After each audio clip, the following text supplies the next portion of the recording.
حضرت عیسیٰ اپنے ایک شاگرد کو لے کر کسی سفر پر نکلے۔ راستے میں ایک جگہ رکے اور شاگرد سے پوچھا کہ تمہاری جیب میں کچھ ہے؟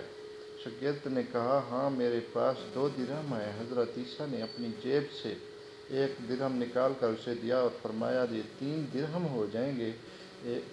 قریب کی آبادی میں جاؤ اور وہاں سے 3 درہم کی روٹیاں لے آؤ۔ اور وہ گیا اور 3 روٹیاں لیں اور راستے میں آتے ہوئے سوچنے لگا کہ حضرت عیسیٰ نے تو 1 درہم دیا تھا اور 2 درہم میرے تھے، جبکہ روٹیاں 3 ہیں۔ ان میں سے آدھی روٹیاں حضرت عیسیٰ کھائیں گے اور آدھی روٹیاں مجھے ملیں گی، لہذا بہتر ہے کہ میں 1 روٹی پہلے ہی کھا لوں۔ چنانچہ اس نے راستے میں 1 روٹی کھا لی اور روٹیاں لے کر حضرت عیسیٰ کے پاس پہنچ گیا۔ آپ نے 1 روٹی کھا لی اور اس سے پوچھا، 3 درہم کی کتنی روٹیاں ملیں؟ اس نے کہا، 2 روٹیاں ملی تھیں، 1 آپ نے کھائی اور 1 میں نے۔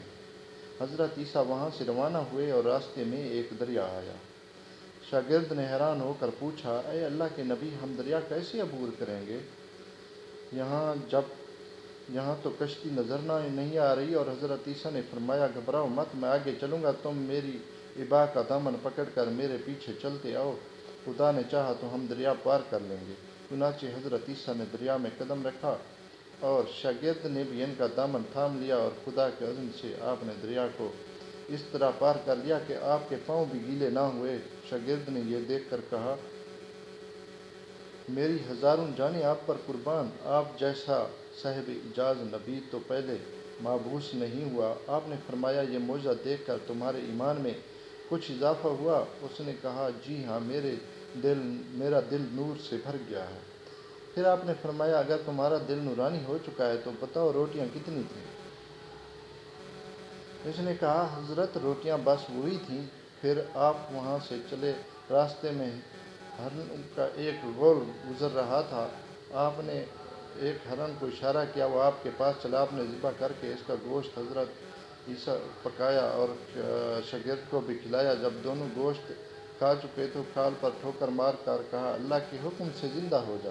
ہرن زندہ ہو گیا اور چوکڑیاں بھرتا دوسرے ہرنوں سے جا ملا۔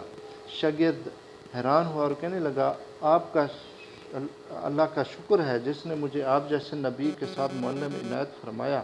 حضرت عیسیٰ نے فرمایا، یہ معجزہ دیکھ کر تمہارے ایمان میں کچھ اضافہ ہوا؟ شاگرد نے کہا، اے اللہ کے نبی، میرا ایمان پہلے سے زیادہ مضبوط اور دگنا ہو چکا ہے۔ آپ نے فرمایا، پھر بتاؤ کہ روٹیاں کتنی تھیں؟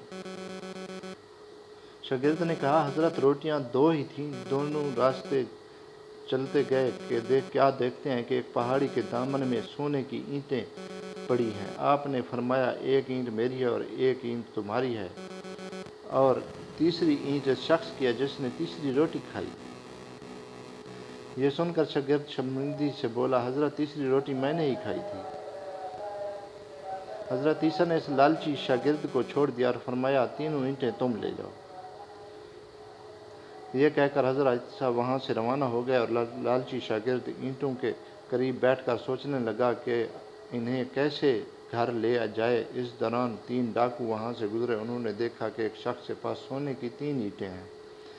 انہوں نے اسے قتل کر دیا اور آپس میں کہنے لگے کہ اینٹیں 3 ہیں اور ہم بھی 3 ہیں، لہٰذا ہر شخص کے حصے میں 1 اینٹ آتی ہے۔ اتفاق سے وہ بھوکے تھے۔ انہوں نے ایک ساتھی کو پیسے دیے اور کہا کہ شہر قریب ہے، تم وہاں سے روٹیاں لے آؤ، اس کے بعد ہم اپنا حصہ اٹھا لیں گے۔ وہ شخص روٹیاں لینے گیا اور دل میں سوچنے لگا، اگر میں دونوں کو زہر سے مار دوں تو دونوں ساتھ مر جائیں گے اور 3 اینٹیں میری ہو جائیں گی۔ ادھر اس کے دونوں ساتھیوں نے آپس میں مشورہ کیا کہ اگر ہم اپنے اس ساتھی کو قتل کر دیں تو ہمارے حصے میں سونے کی 1.5 اینٹ آئے گی۔ جب ان کا تیسرا ساتھی زہر آلود روٹیاں لے کر آیا تو دونوں نے منصوبے کے مطابق اس پر حملہ کر دیا اور اسے قتل کر دیا۔ جب انہوں نے روٹی کھائی تو دونوں بھی زہر کی وجہ سے مر گئے۔ واپسی پر حضرت عیسیٰ وہاں سے گزرے تو دیکھا کہ اینٹیں ویسی کی ویسی رکھی ہیں، جبکہ ان کے پاس 4 لاشیں بھی پڑی ہیں۔ آپ نے یہ دیکھ کر ٹھنڈی سانس بھری اور فرمایا، دنیا اپنے چاہنے والوں کے ساتھ یہی سلوک کرتی ہے۔